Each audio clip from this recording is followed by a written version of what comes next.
कहते हैं अवतार का अर्थ है नीचे उतरना। जैसे कोई व्यक्ति नदी में डूब रहा हो और तैरना नहीं जानता तो कोई सबक तैराक उस नदी में उतरता है और उसको बचा लेता है, किनारे पे ले आता है।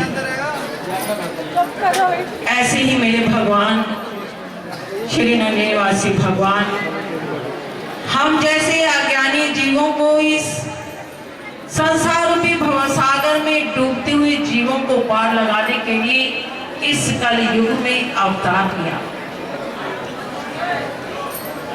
वो ज्योति, वो परमात्मा जिसको हम कहते हैं, वो एक ही ज्योति है। चाहे रूप अनेक है, नाम अनेक है, लेकिन शक्ति एक है, जिसको हम सत्य कहते हैं। जिसने इस जगत की रचना की, जो भय से रहित थी, वो परमात्मा जिसने इस जगत को हम लोगों को बनाया, उसका किसी के साथ वैर नहीं। वो काल अतीत है, इस कारण वो नित्य है, जन्म मरण से परे है, स्वयं प्रकट होने के कारण स्वयंभू है। लेकिन ऐसे नंगली निवासी भगवान की प्राप्ति ऐसे नहीं। मेरे गुरु भगवान श्री जोड़ी महाराज जी, श्री स्वामी जी महाराज की जब तक रहमत नहीं, उनकी कृपा नहीं, हमें ये नंगली निवासी भगवान नहीं मिल सकती। आज इस धरातल पर हम बैठे हैं, इस नंगली की धूली अगर हमने मस्तक पर लगाई है तो उनका सारा भार किस पर है? हमारे गुरु भगवान श्री जुगल जोड़ी महाराज जी, उन्होंने रहमत करी, हमें इस जगह लगाकर, इस नंगली निवासी भगवान के चरणों में पहुंचाकर हमारे जीवन का कल्याण किया।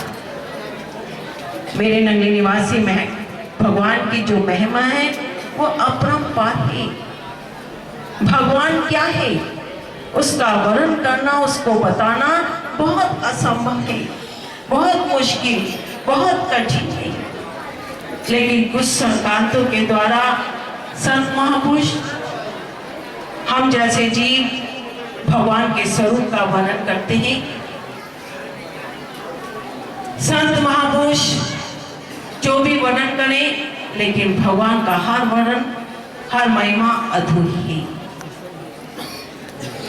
क्योंकि जितना हम भगवान को जानते हैं, जितना हम वर्णन करते हैं, भगवान तो उससे भी अधिक न्यारा है। और भगवान को हम ये भी नहीं कह सकते कि मेरे भगवान इसके समान है। और कोई भी वस्तु, कोई भी पदार्थ मेरे नंगली निवासी भगवान से भार नहीं है। इसलिए तो मेरे प्रभु की महिमा अपरंपार है। जिसने इस जगत की रचना करी, जो इस जगत का पालन कर रहा है, जो इस जगत का संहार कर रहा है, उसका कोई रूप नहीं, उसका कोई रंग नहीं, वो सर्वव्यापक है, सर्वव्यापी है। लेकिन जितने रूप हैं, जितने रंग हैं, सब उसी के तो है।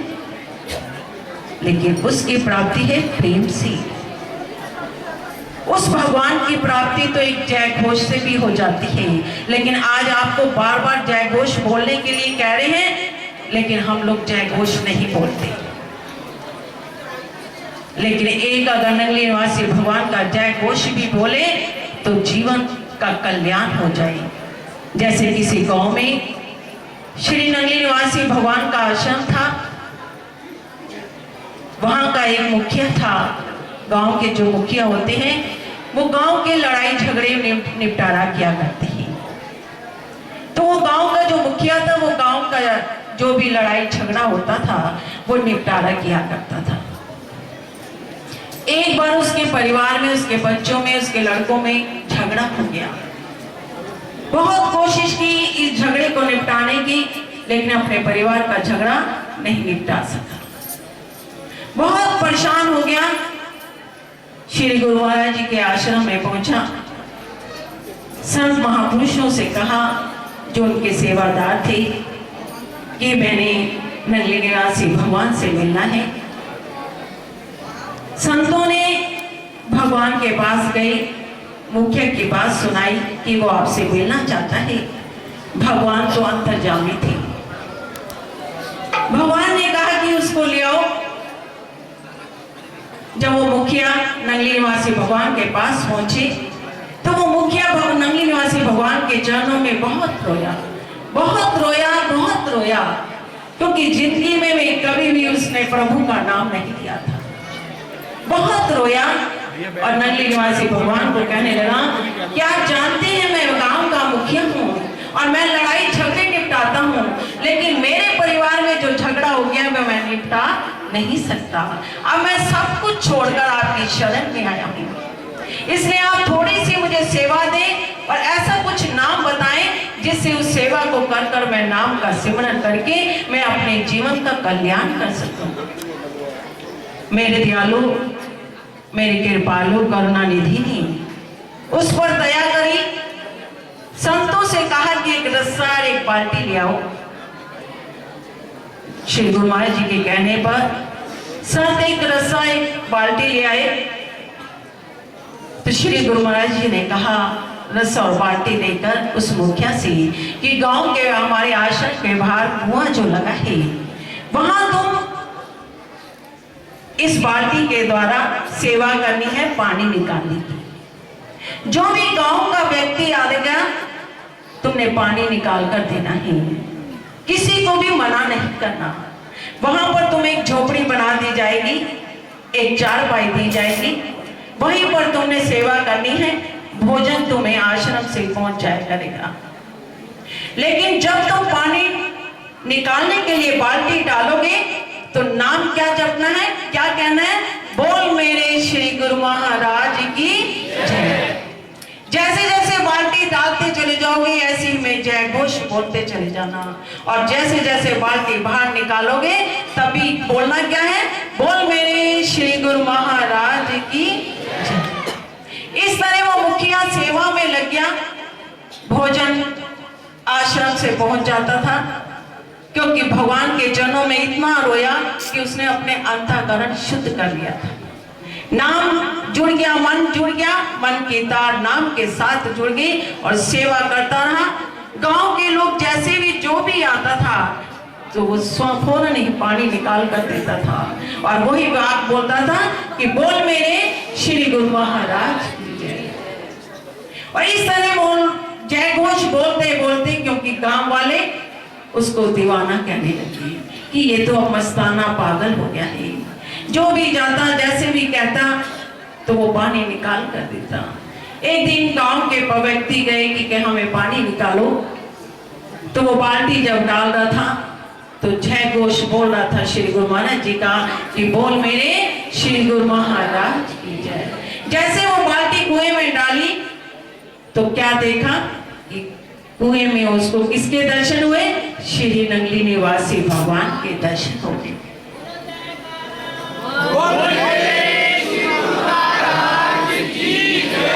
और जब नंगली निवासी के भगवान के दर्शन हुए तो उसने बाल्टी कुएं में नहीं डाली। गांव वाले बहुत कहने लगे कि हमें तुम पानी निकाल कर दो, तो कहने लगा नहीं, मैं बाल्टी कुएं में नहीं डालूंगा। क्या अगर तुम नहीं निकाल सकते तो हमें बाल्टी दो, हम बाल्टी डालकर पानी निकालेंगे। कहेंगे ना मैं निकालूंगा और ना ही मैं तुम्हें निकालने दूंगा। आश्रम से भोजन आया तो हर थाली की रोटी में, सब्जी में, हर जगह क्या देखा, अपने गुरु भगवान नंगली निवासी भगवान के दर्शन करे। क्योंकि मन की तार इतनी जुड़ गई, सेवा में इतनी जुड़ गई, क्योंकि सेवा और सिमरन क्या था, स्वार्थ से रहित था। मन इतना जुड़ गया, जब 2 दिन बीत गए, जैसा थाली आती थी भोजन की वैसी ही वापस चली जाती थी। गांव वालों ने आश्रम में जाकर शिकायत करी। भगवान तो जानते थे, भगवान ने अपने संतों को भेजा कि देख कर आओ कि क्या बात हुई। लेकिन वो अपनी शैया में बैठा हुआ अपने गुरु महाराज जी के जय घोष ही बोल रहा था। संत गए, कहने लगे कि क्या बात है, ना तुम पानी निकालते हो और ना ही तुम पानी निकालने देती हो, क्या बात है, और आश्रम से भोजन भी आता है तुम खाते नहीं। तो वो मुखिया क्या है, जब संतों ने ऐसा पूछा तो मुखिया बहुत रोने लगा, कहने लगा कि जब मैं बाल्टी डालता हूँ तो मुझे दर्शन होते हैं नंगली निवासी भगवान के। मैं बाल्टी डालूंगा तो क्या उनको लगेगी नहीं? और जब भोजन आता है, रोटी खाने बैठता हूँ तो मुझे रोटी में मेरे भगवान नजर आते हैं, तो मैं उस रोटी को भी नहीं खा सकता। वो एक जय घोष बोलकर एक छोटी सी सेवा करके उसने अपने कहां से कहां तक पहुंच गया। लेकिन आज हम सेवा भी करते हैं, नाम भी जपते हैं, जय घोष भी कहने पर बोल देते हैं, लेकिन मन से नहीं। शरीर तो बैठा है लेकिन मन हमारा यहां रहकर भी कहां है। लेकिन जो लोग नहीं आए किसी मजबूरी के कारण, और जो अपने घर में ही बैठे हैं, शरीर से जरूर बैठे होंगे अपने घर में, लेकिन मन उनका यहाँ पर होगा। और जब मन उनका यहाँ पर है तो वो तो घर पर बैठकर ही सब कुछ पा लेंगे। और लेकिन आप सब कुछ इतनी दूर दूर से आए, लेकिन यहाँ आकर वार्तालाप में, बातचीत में ही अपने समय की घड़ियों को व्यतीत कर लोगे तो क्या पाओगे? कुछ भी नहीं। खाली आओगे, खाली आए और खाली चले जाएंगे। लेकिन गुरु भगवान की कृपा इतनी है कि जो काम सालों में नहीं, तप करने में नहीं, अधिक परिश्रम करने में भी नहीं मिलता, वो तो आंख झपकते ही मिल जाता है। क्योंकि जब गुरु की कृपा किसी शिष्य के ऊपर होती है तो उसका पर्दा वो एक क्षण में उतार देते हैं और कहते हैं कि शिष्य को जिसको तू ढूंढ रहा था वो तो ये रहा, तू ऐसी पुरुषार्थ में लगा है, तू ऐसी तप में लगा है।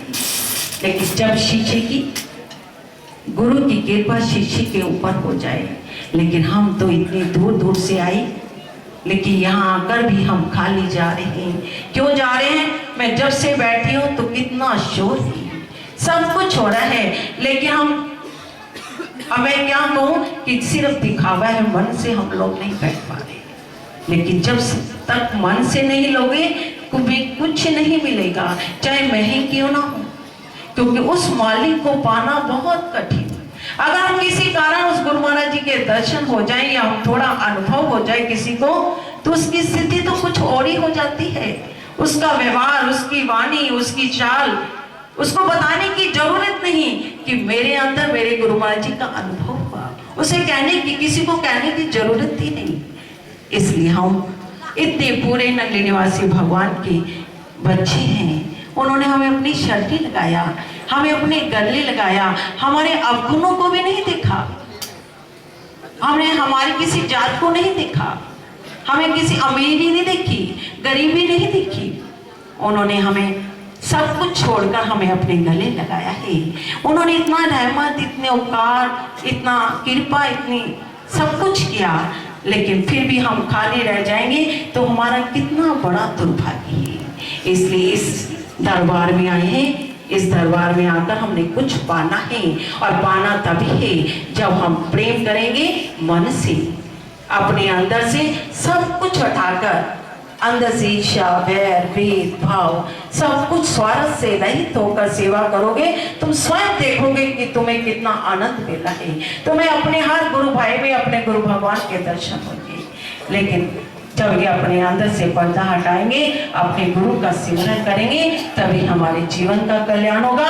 अब छोटा सा भजन बोलेंगे, लेकिन सब लोग साथ दोगे तो आनंद तुम्हें भी आएगा और हमें भी आएगा। बोलो नगली निवासी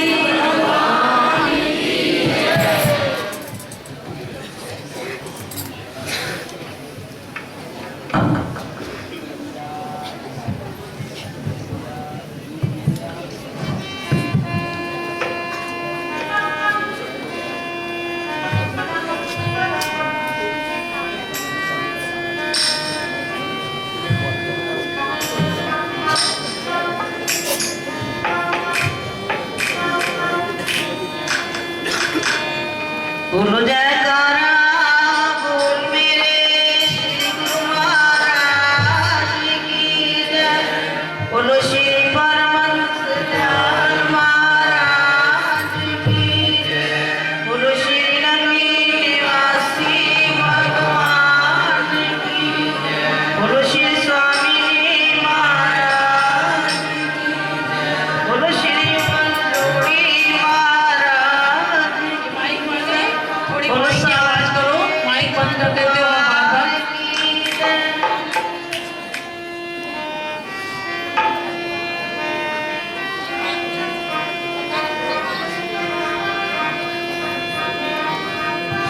रंग चढ़ गए प्यार ते चढ़ गए, रंग चढ़ गए प्यार ते चढ़ गए, रंग चढ़ गए प्यार ते चढ़ गए, रंग चढ़ गए प्यार ते चढ़ गए, रंग चढ़ गए प्यार ते चढ़ गए, रंग चढ़ गए प्यार ते चढ़ गए, रंग चढ़ गए प्यार ते चढ़ गए, रंग चढ़ गए प्यार ते चढ़ गए, रंग चढ़ गए प्यार ते चढ़ गए।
है